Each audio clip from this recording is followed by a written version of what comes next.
पहले सवाल का जवाब है एथेंस।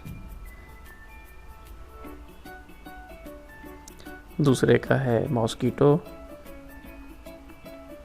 तीसरे सवाल का है कोपेनहेगन और चौथे सवाल का है एथेंस।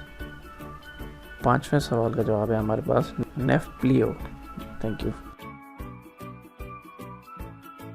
पहले सवाल का जवाब है एथेंस।